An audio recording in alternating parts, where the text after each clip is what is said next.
As you said, I'm Heather Johnson. I'm running for U.S. Senate. I am challenging Mick Franken. I actually call him that too on occasion. It's kind of funny. In a lot of ways, they are kind of the same type of person. They even agree on some policies. I don't much agree with either one of them. Just a little bit about my background. I'm a single mother. I'm a returning student by choice, not because I had to go back to school. I'm a writer. I read a lot. I have a good understanding of the etymology of the English language. And I got really interested in the Constitution and the foundation of our country because I saw a lot of things going wrong and I wanted to do something about it. I really believe in living your values and taking action based upon those values, living your principles in action rather than just in words, and that's why I'm running. If elected, I'd like to focus time and energy on changing election laws, not just campaign finance. Overturning Citizens United isn't the end of it. We actually have to change election laws in this nation.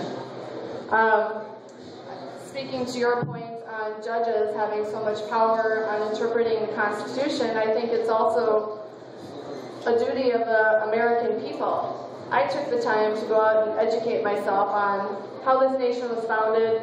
I think a lot of people in this room probably have a good grasp of the Constitution and the Declaration of Independence, our founding fathers. But I think it's also something that we need to share with our friends and family. And it's not an easy conversation all the time to have with people, but we need to keep working at it because it is our duty as Americans to get involved.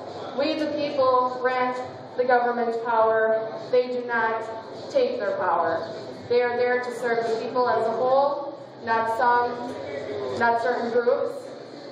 Their power resides in the people, and it is up to us to meet social and economic need and to challenge the powers whenever we see tyranny and the misuse of their power, which we have granted them, limited powers.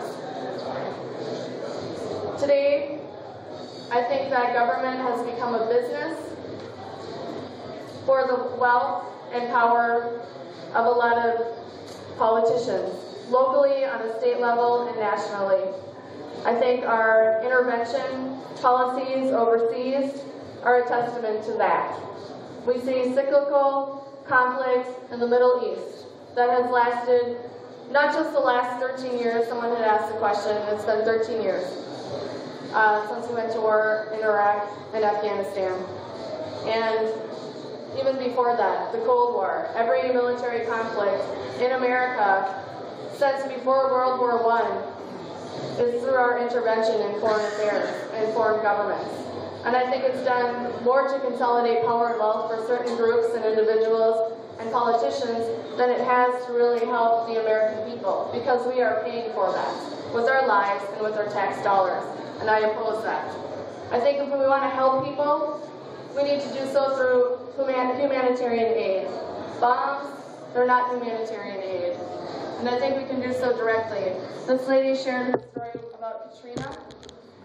Thank you for that. That was really moving, your experience. And I think it's a testament that government programs frequently fail the people. But direct help from the people really are effective. We have the ability to mobilize in more flexible ways than the government can, because the government is a tool, a limited tool at that.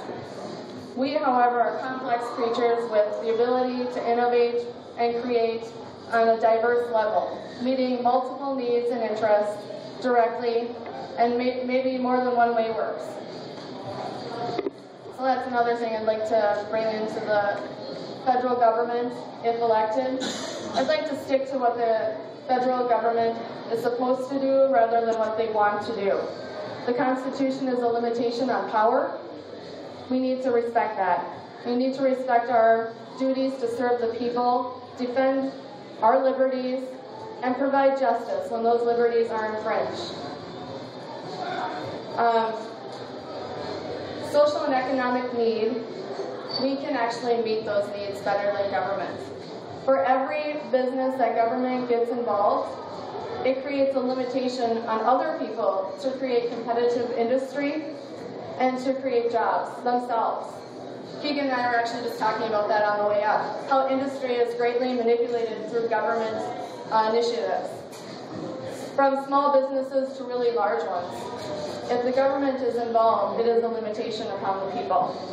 And we have every right to create business, to innovate, and to compete in a free market system, with the government's role to provide justice when needed. I think that one of the things that we as a people can do is share the information that we have today and gather on our own directly. Talk to your friends and family if you talk to that point. We have to create a dialogue with each other. We have to share campaigns from different people. We actually have libertarians in office in Minnesota. We have elected libertarians all over the nation, and there are other third parties that are elected. So it is not impossible. Republicans and Democrats are not entitled to votes. They have to earn them. And I think we need to get back to that model, where they have to earn the respect of the people, earn the trust of the people, and work for the people. So share these ideas with your friends and family. That's the type of solution we need. We have a right to challenge our government when they are not working for us. And we can do that with our voices and our votes. And if we need social and economic needs met, we have the ability, we are fully capable to do that ourselves. As a leader, I am not afraid to come back to Minnesota and get directly involved. I don't need to use my office in government to create more limitations upon the people, but I can actually actively work with the people to help meet social and economic needs. Thank you.